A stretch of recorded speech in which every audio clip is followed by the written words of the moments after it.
So today we're going to be adding a lamp kit to my Powermatic 3520B lathe. Because lighting is important when you're working on a lathe. We're going to install this and tell you my thoughts. Alright.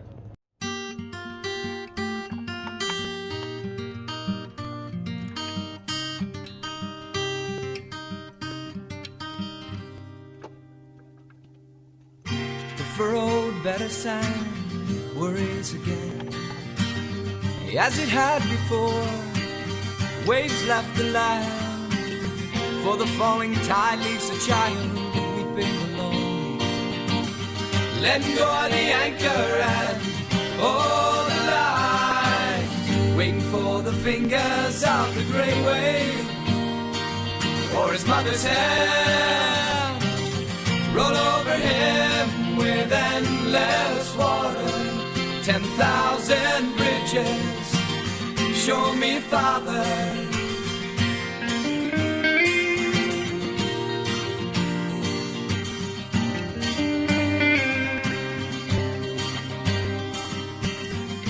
Now I'm old and now much older, and this weight can take me out to sea.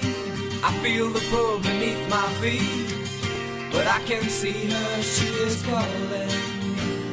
I can feel her there, I can feel her there, waiting for the fingers of the grey wave, or his mother's hand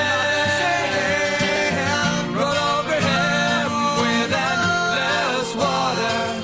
10,000 bridges, show me, Father.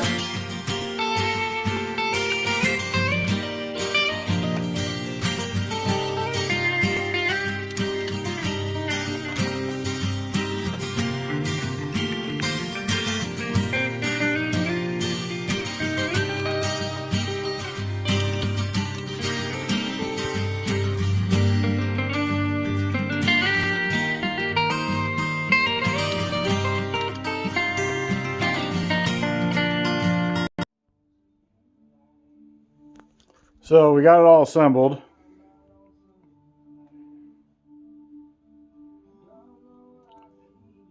I guess I drew lucky straw and didn't get any instructions with my kit, but it was pretty simple, straightforward how to do it.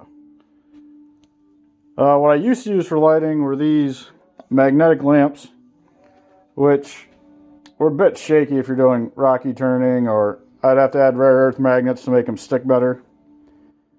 So this being affixed to the machine is already a better option.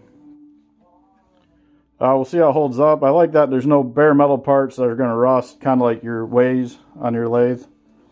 Everything's either plastic or coated, so if you get the wet wood shavings, it's not going to affect it. The only thing I don't super like is the comparator. It uses that hole. So if I'm going to be doing a lot of spindle turning and want to compare what I'm doing for exact replicas, I'm going to have to take the lamps off, which isn't a big deal. It's just a little inconvenient. Other than that, I think I'm going to really enjoy it. It's just more out of the way. I don't have to worry about the magnets failing. And I think all in all, it's a good purchase. Once again, the Powermatic 3520B with the lamp kit.